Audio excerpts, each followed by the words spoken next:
隨講爸母話手寫台語文，講到這台語書寫愈來愈受到社會關注。台文館2026母語文學寫作工作坊的台語場呢，便到半工的時間，這名額就去紅牆滿咯。台文作家甲學者攏表示，新時代需要新台文。雖然有台語的書寫這款的風潮，不過要安怎甲伊留住的，這才是上界重要的。燒落的日頭，甲幾排路樹染甲金黃，各位葉芳透出來。正做閃爍的日花。即馬聽到的是溫柔嬌溫柔的聲音，伊出的台文詩集《日花閃爍》，用水氣台文書寫，受到真儕讀者的關注，甚至閣甲賴總統做伙朗讀詩集。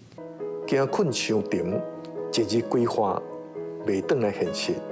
若陣精神的本質是失去，阮甘願時時含眠。台語書寫愈來愈受到社會關注，台文館嘛推出2026母語文學寫作工作坊，有台語、客語、原住民語，目標就是要帶創作者為聽甲講，行甲到書寫。也若台語場3月14拄開放報名，無到半工名額就隨滿。阮感覺講，即馬母語的創作人是愈來愈濟，但是伊的文學性無啥夠，拄地嘛較少款，所以阮望講會當邀請這母語的前輩來帶這有心創作的優質。台灣文學館的館長嘛講，台語書寫近來嘛開始寫生活，互少年人感覺台語唔干那是寫古早代，顛倒是甲咱的生活足倚近的。台文作家嘛講，新時代需要新台文。新時代需要新台文，你嘛欠的就是安怎為語言轉做文學，語言甲文學是無共款的吼，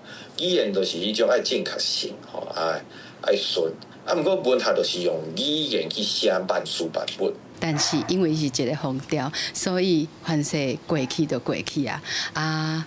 煞來要安怎，佮互即個風潮會當繼續，互佮較儕人創造出好的現代台語的現代詩、現代的文學，這是較重要的代誌。學者講，這個世代的少年人該沿用屬於因的觀點，用母語來書寫這個世代的文學。也若台語場，才做台文作家佇3月29舉辦，透過儕台文界先進帶頭，毋忘甲台語創作的美感傳承，互有心創作的優質。記者郭金陽、王志剛台北報道。